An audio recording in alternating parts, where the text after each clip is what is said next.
Assalamu alaikum wa rahmatullahi wa barakatuh. Today I would like to emphasize the crucial aspect of intention or niyyah.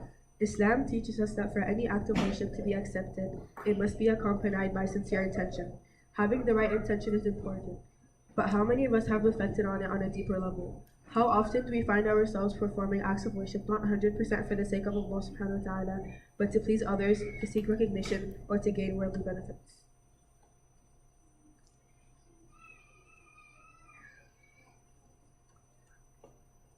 First, let's discuss the definition of intention. In Islam, having the correct intention or niyyah refers to the purity and sincerity of one's motive and purpose behind performing an act of worship or any type of act. It means that as Muslims, our actions should be for the sake of Allah subhanahu wa ta'ala and seeking His reward, without trying to gain recognition or gaining anything else from it other than that. إنما الأعمال بالنيات وإنما لكل امرئ ما نوى. Indeed, deeds are judged by intentions. Every man will be rewarded only for what they intended. The article, The Importance of Intention, highlights that for any deed to be considered an act of worship, it must be done with sincere intention. It warns us against niyyah showing off and emphasizes that acts of devotion carried out without pure intentions are worthless. The article also mentions that the purity of intention is related to the purification of the heart. It emphasizes that Muslims should strive to have pure intentions and do good deeds only for the sake of pleasing Allah, without seeking recognition or worldly benefits. The article concludes by emphasizing that Allah knows the true intentions of the heart, and Muslims should always aspire to have the correct intention. As Muslims, we are taught to worship Allah alone. However, it is common for our intentions to be influenced by misguided desires. We may find ourselves performing acts of worship to gain recognition or to seek approval or praise from others. I would like to relate this to a story that I once heard about a young Muslim man who lived in the UK. The story begins with this young man. Let's say his name is Ahmed for the sake of the story. One day, Ahmed's parents were telling him about a guy who is a hafiz. They would repeatedly keep saying, "Why can't you, ya Ahmed, become like him instead of always wasting your time?" His parents would say the same thing over and over again, and he was fed up. He started to memorize the Quran daily, but did not really feel anything. Instead, he was just doing it because he was tired of his parents wanting him to become a hafiz of the Quran, and he also wanted to be recognized and known for it. A year passed by, and he finally finished memorizing the Quran. He came to his parents and said, "I finished memorizing the Quran. I am now the righteous guy you've always wanted me to become." Keep in mind, he was doing this for the sake of recognition and pleasing his parents, so his intention was clearly not correct. And when he became a hafiz, his parents let him do whatever he wanted because he was a hafiz and that's all they really wanted from him. He then starts to produce music and release it on all platforms. One of the songs he had released went viral and almost everyone across the UK was listening to it. He even had it as his ringtone. A few days later, he was driving back home as he had the music blasted in his car. And then he got into a really bad accident. They called the sheikh of the masjid over, and he came over and he told him, "Yeah, Ibni, say your shahada, you are on the track of death." But instead, the guy would just sing the song he made. The sheikh says that even the radio in the car was still on and playing music. He also says the last minute before his death, he was begging him to say the shahada, but instead he would keep singing the song. And his phone ended up ringing, and that became his last words. And the song were his last words. This powerful story reminds us of the consequences of impure intentions. Ahmed started off with the intention to please others and gain recognition, and it led him down a path that ultimately caused him great regret. His journey serves as a reminder for us to reflect upon our own intention and ensure that they are sincere and only for the sake of Allah subhanahu wa ta'ala. Think about it for a moment. How often have you found yourself performing an act of worship such as paying zakat, reading Quran, or even just praying salah? Not for the sake of Allah subhanahu wa ta'ala, but rather for the benefit of seeking someone's pleasure, fitting in, or even to obtain worldly benefits.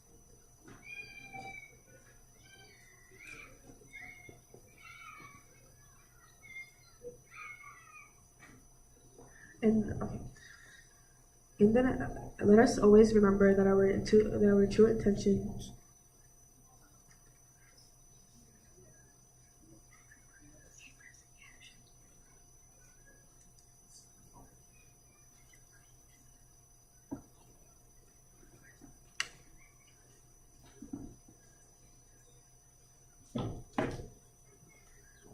In the next week or two, inshallah, I'll post part 2 of this article. It will mostly talk about tips on how to fix your intention in different scenarios, etc., and as well as how to set correct intent. I was wondering if you guys have any ideas on what I should add or any topics that I should add to this article.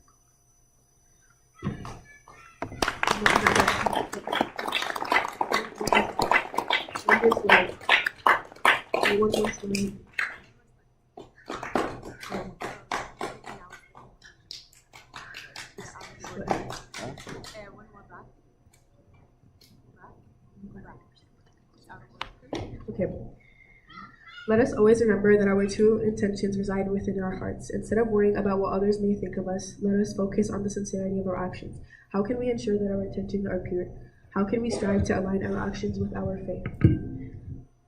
Let's always keep in mind that our true intentions are within our hearts. Just how I explained in the story, that guy went from memorizing the Quran to making music because his intention was bad from the beginning, which led him to bad intentions on his death row. Even though he seemed like he was a good man,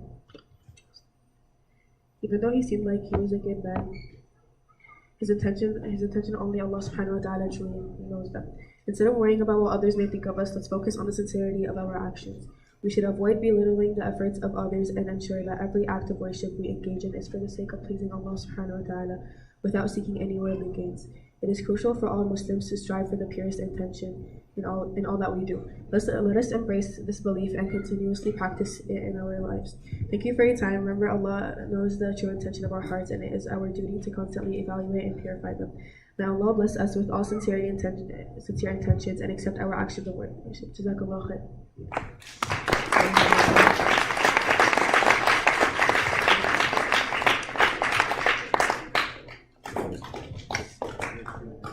All right, we have now opened the floor for questions from the audience. Feel free to ask. Give it to me after the go.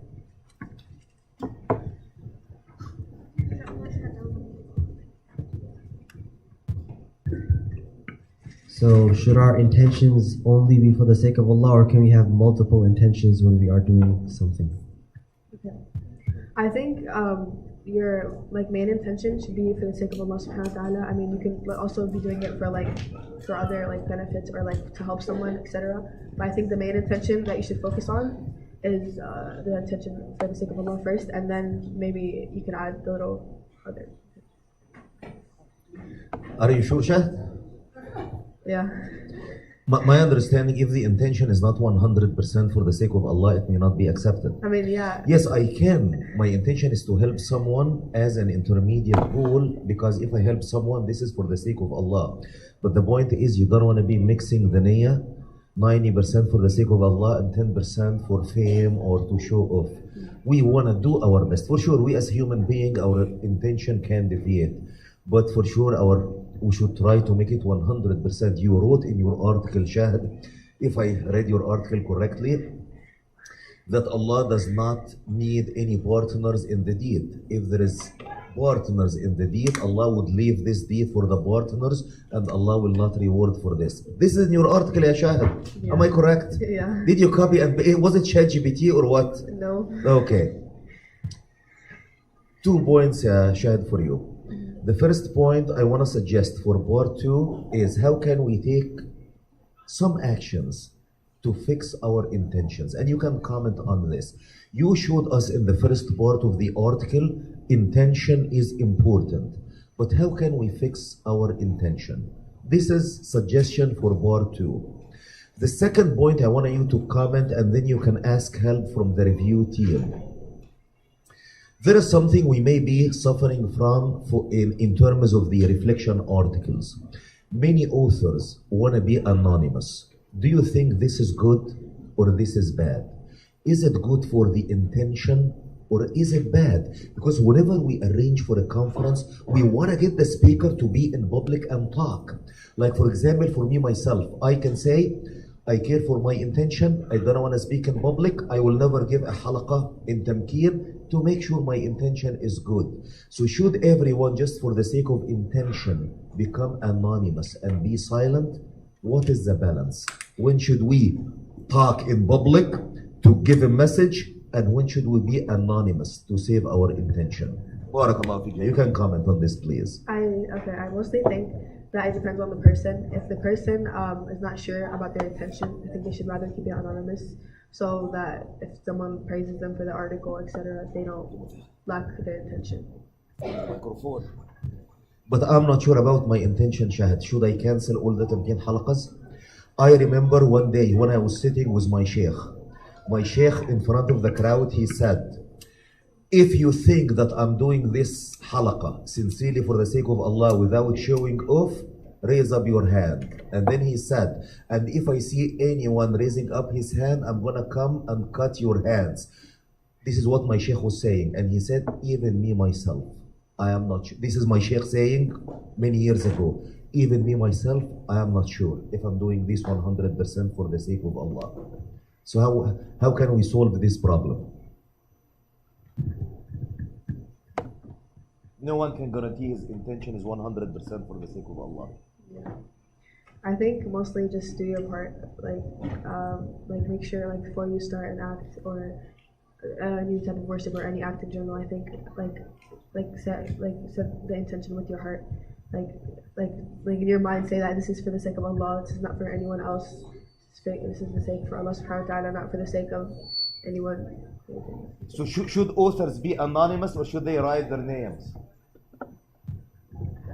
So should authors be anonymous of the reflection articles or should they write their name? Whenever they answer the quiz, and I'm asking, I'm not forcing one direction or the other. Whenever they answer the quiz, should be anonymous or should they write their, in the quiz, if you answer the quiz, Shahad Yani, you will see there is an option. Should you mention your name or should you be anonymous?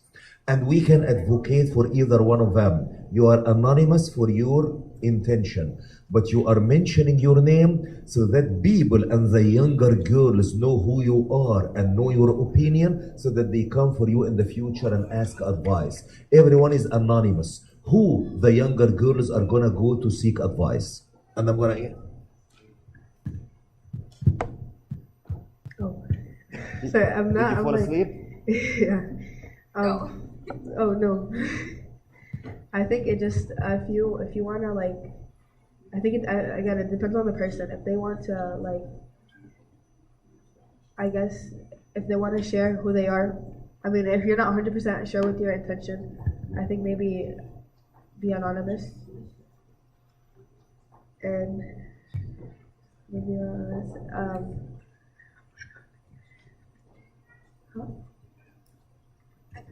I think if you're not sure 100% with your intention, be anonymous. But I think it's also good to be known so that people hear of your opinion and they know what you think. But I think it mostly just depends on the person if they know their intention is correct, and also if someone sees that you did this and they praise you for it, your intention might slightly fall off. All right, Jazakallah khairan, Shahad. We're opening this now to the tables, to discussion. We want to hear everybody else's questions. Any other questions? Okay, one more reflection. Assalamu alaikum. Okay, I kind of just wanted to include something, but maybe this is something that everyone should sort of have within themselves. Maybe this could help with intention or anything else, trying to stay true to your salah or anything like that. I feel like you should always have this sense of need, you need something, this salah is really gonna help you, I would say in a time of need or in a time of sadness or in a time of hardship, you need Allah, we always need Allah, but this is the time where you're actually, maybe making dua to Allah or saying, oh Allah, help me with this, and you're sincere with it because you need Allah. I feel like you need to always have this type of mindset that you always need Allah, whether you have a hardship in life or anything, because we're always lacking in our deen, all of us, no matter how high of how much you feel that you're connected with Allah and how happy you are and how close you feel to Allah, we're always lacking. There's no one is perfect except the Prophet ﷺ. So I feel like you should always just feel like you're in a sense of need. Fellas, that's it.